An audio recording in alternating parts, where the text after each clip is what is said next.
জয় ঠাকুর।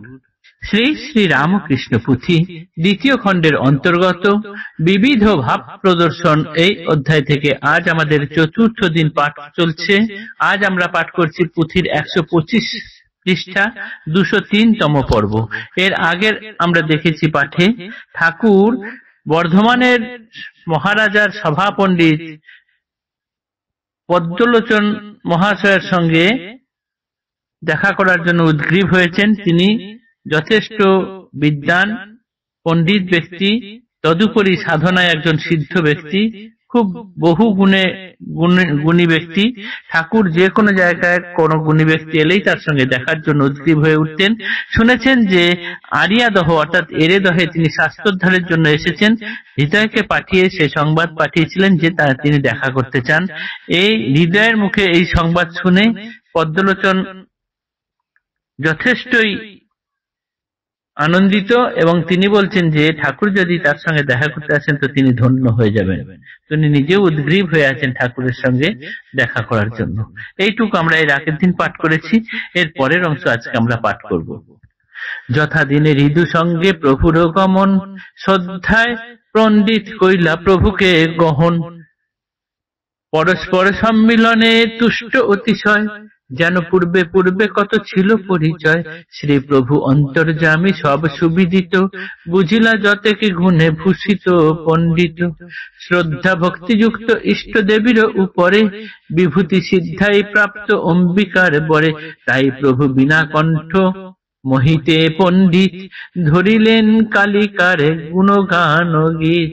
কি কব গীতের গতি ভুবন ভুলায়, কিবা কথা চেতনের পাষাণ গলায়। ভক্তি ঘন শ্রীমূরতি বিনোদ প্রতিম, অদৃষ্ট অশ্রুত পূর্ব ভাব নিরূপম। তুলনার কথা মম, তুলনার কথা মন, তুলনা তুলনা প্রভুর তুলনা মাত্র, প্রভুই তুলনা। বিধির গঠন হইলে তুলনা পাইতে, আপনে গঠেছে প্রভু আপনার হাতে। অপরূপ হতে প্রভু অপরূপ তর, রূপ রস তন্মাত্রের অপার সাগর। অনন্ত লহরী তার খেলে পলে পলে, যে আসে সকাশে তার হিল্লোলেতে টলে। কিবা কব শ্রী প্রভুর ঐশ্বর্যের কথা, পেয়ে তার বিন্দুমাত্র বিধাতা বিধাতা। রূপরস মুগ্ধ মন জীবের উদ্ধারে, অবতীর্ণ প্রভু দেবে লীলার আসরে। গীতে মুগ্ধ পণ্ডিতের অবস্থা এখন, বাক্রুদ্ধ মনস্তব্ধ সজল নয়ন। গাইতে গাইতে গীত ভাবের আবেশ, গভীর সমাধি মগ্ন পরে পরমেশ। বাহ্যেতে আসিলে প্রভু পণ্ডিত জিজ্ঞাসে, অনুভূতি দর্শন কি হয় আবেশে। সমাধিতে উপলব্ধি কি প্রকার হয়, যাবতীয় আদি মধ্য অন্ত পরিচয়। তন্ন তন্ন বলিলেন প্রভু গুণমণি, প্রথম হইতে তার চরম কাহিনী। চরমের উপলব্ধি প্রভুর কীর্তিত, বেদান্তের মধ্যে তাহা না পায় পণ্ডিত। হেথা যে শ্রী প্রভুদেব বেদান্তের পার, কেমনে বেদান্ত পাবে সমাচার তাঁর।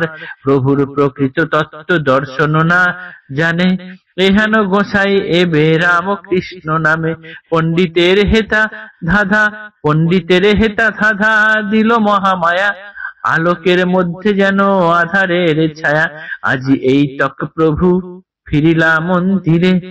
সস্থানে পণ্ডিত বরে নানা চিন্তা করে, বুদ্ধি শুদ্ধি হারা এবে ভাবে মনে মন। যা দেখিনু যা শুনিনু সত্য কি স্বপন। মগ্ন চিত্ত দিবারাত্র ভাবিছে প্রভুকে, লোহার অবস্থা যেন টানিলে চুম্বকে। প্রকৃত সঠিক তত্ত্ব করিতে নির্ণয়, পণ্ডিত অস্থির চিত্ত হইল অতিশয়। পরস্পর দেখা শোনা হয় বারংবার, পণ্ডিতের প্রতি হইল কৃপার সঞ্চার। সত্য তত্ত্ব অন্বেষক উদার সরল, সন্দেহ মোচনে প্রভু করিলা কৌশল।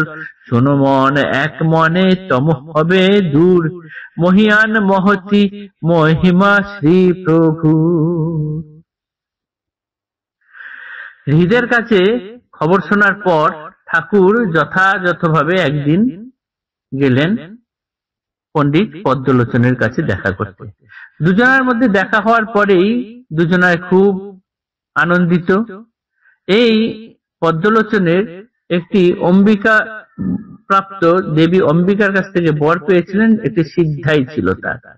ঠাকুর কিন্তু সেটি জানতে পেরেছিলেন, তাই ঠাকুর পণ্ডিতকে মোহিত করার জন্য তার বিনা কণ্ঠে অর্থাৎ সরস্বতীর মতো কণ্ঠ দিয়ে গান শুরু করলেন, শ্যামার গান শুনলেন। সেই শ্যামার গান শোনাতে শুরু করার পর তাতে কি হলো না, পণ্ডিত পদ্মলোচন চোখের জলে ভাসতে শুরু করলেন। কি অপূর্ব সেই গান, আর প্রভুর তুলনা যেন প্রভুই একমাত্র, তার আর কোনো তুলনা হয় না। চোখের জলে ভাসছেন পণ্ডিত, এবং শুধু পণ্ডিত কেন, ঠাকুরের কাছে যেই আসে তাকেই ঠাকুর এইরকম ভাবে মানে একদম ভাসিয়ে দেয় চোখের জলে। ঠাকুর যাকে চান তাকে তিনি সঙ্গে সঙ্গেই ভাসাতে পারেন। এই রূপ রস মুগ্ধ মন জীবের উদ্ধার করার জন্য ঠাকুর এখানে ভবে এবার অবতীর্ণ হয়েছেন এই লীলার আসরে।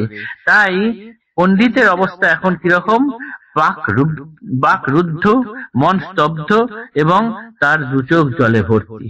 ঠাকুর গান গাইতে গাইতে ভাবের আবেশে গভীর সমাধিতে মগ্ন হলেন।